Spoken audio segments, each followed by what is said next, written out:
28 मार्च 2026। भगवान अभी बता रहे हैं 16 श्लोक में कल बताया था। पुरुष दो प्रकार है, एक एक क्षर पुरुष जो सब भूत है। भूत माने ऑब्जेक्ट, विषय, विराट। और एक एक कूटस्थ, वो अक्षर पुरुष है। इन दोनों से परे जो है वो पुरुषोत्तम है, वो चेतन स्वरूप है। ये बात अभी बता रहे हैं। श्री भगवान वाच उत्तम पुरुषस्त्वन्यः परमात्मेत्युदाहृतः यो लोकत्रयमाविश्य बिभर्त्यव्यय ईश्वरः। अन्यः, अन्यः किससे अन्यः? ना, इन दोनों से अन्यः। क्षर पुरुष और अक्षर पुरुष से अन्यः। पुरुष उत्तम, उत्तम पुरुष, वो उत्तम पुरुष है। जैसे प्रथम पुरुष, मध्यम पुरुष, उत्तम पुरुष संस्कृत में व्यवहार होता है। तो उत्तम पुरुष है, उसी को ही तो परमात्मा कहते हैं। परमात्मा इति उदाह होता है। और वो ईश्वर है। ईश्वर क्योंकि ईशन करता, सबको शासन करता है। ईशन करता है, वो ही सबका मालिक है। और वो अव्यय, वो कभी नष्ट नहीं होता है, अव्यय। लोकत्रयम आविश्य विभक्ति, तीनों लोगों को वो आविष्ण प्रविष्ट करके अपना माया शक्ति के द्वारा, ईश्वर माने माया शक्ति है, तो सब में वो व्याप्त है। और वो ही धारण करता है। विभर पहले भी बताया था ना भगवान ने विभूति में, ना, गामाविश्य, मैं ही पृथ्वी में धारण शक्ति के रूप में हूं। तो यहाँ धारण वो कर लेता है। तो ये बताया। उपनिषद में भी बताते हैं कि द्वे अक्षरे परम ब्रह्म हेतु अनन्य विद्या विद्ये निहिते यत्र गूढ़े। हाँ, दो पुरुष है, क्षर पुरुष और अक्षर पुरुष। उस परमात्मा को जो जान लेता है, अक्षर पुरुष को, वो शुद्ध बुद्ध मुक्त स्वभाव वाला पुरुष है। उसको जो जान लेता है वो जीवन धन्य कर लेता है।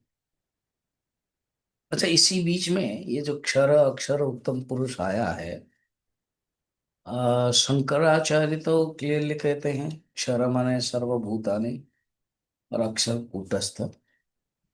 माधवाचार्य कहते हैं जो क्षर है ना पुरुष, वो सर्वभूत को क्यों लोगे, वो पुरुष बताया इसलिए जीव, साधारण जीव है। अच्छा, और जो अक्षर है वो माया शक्ति है।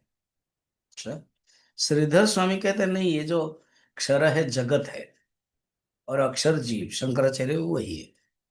बल्लवाचार्य कहते हैं साधारण जीव है और निर्गुण ब्रह्म है। कौन? अक्षर। फिर इन दोनों से पर पुरुषोत्तम वो अपना ढंग से बताएंगे, सगुण साकार। फिर नीलकंठ कहते हैं अविद्या कार्य उपाधि जो जीव है और अव्याकृत उपहित चेतन जो माया है। इस प्रकार के अलग अलग मत कहते हैं। तो शंकराचार्य कहते हैं ये दो है, एक है जगत और एक है कूटस्थ चैतन्य। उससे जो परे है वो पुरुषोत्तम है, उसको जानो।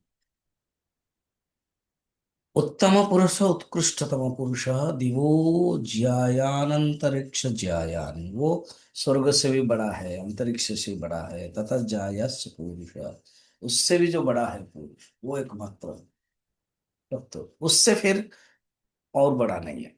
वो पुरुषोत्तम है। जहां उपादान कारण करते करते जहां विश्रांति हो जाती है और क्रम नहीं चलता है, वो जानो पुरुषोत्तम है। वो सा कष्टा सा परागति, वो ही वो वो ही पुरुषान्न परम किंचित, उसी से धीरे धीरे बढ़ते हैं। जैसे विषयों से इंद्रिय बड़ा है, श्रेष्ठ है। इंद्रियों से कहते तो मन श्रेष्ठ है, मन से बुद्धि श्रेष्ठ है, बुद्धि से जीवात्मा श्रेष्ठ है, जीवात्मा से महतत्व श्रेष्ठ है, महतत्व से ईश्वर श्रेष्ठ है। उसके बाद और श्रेष्ठ नहीं है।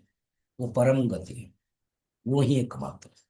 दिव्य ह्यमूर्त पुरुष सबाह्याभ्यंतराज अप्राण यमुना शुभ्र ही अक्षरात् परतः पर। अक्षर से भी परे है। अक्षर यहाँ पर माया भी लिया जाता है, क्योंकि माया अक्षर है, कभी नष्ट नहीं होता।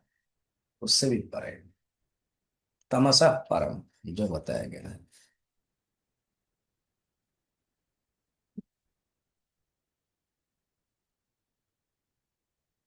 व्यक्त्या व्यक्तम भरते विश्वमीशम।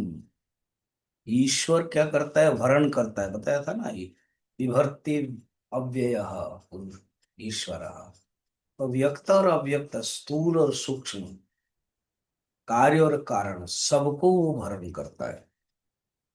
भरण करने का अर्थ है उसी के कारण ही सत्ता, उन्हीं की सत्ता से ही स्फूर्ति होती है, उन्हीं की ही सत्ता से ही सब पदार्थ अस्तित्व रहता है।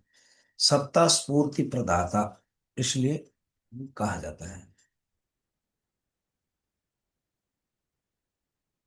महाभारत में कहानी है कि भरण के बारे में भगवान ही सब रक्षा करते हैं। अर्जुन के भी प्रश्न हुआ, भगवान उत्तर देते हैं।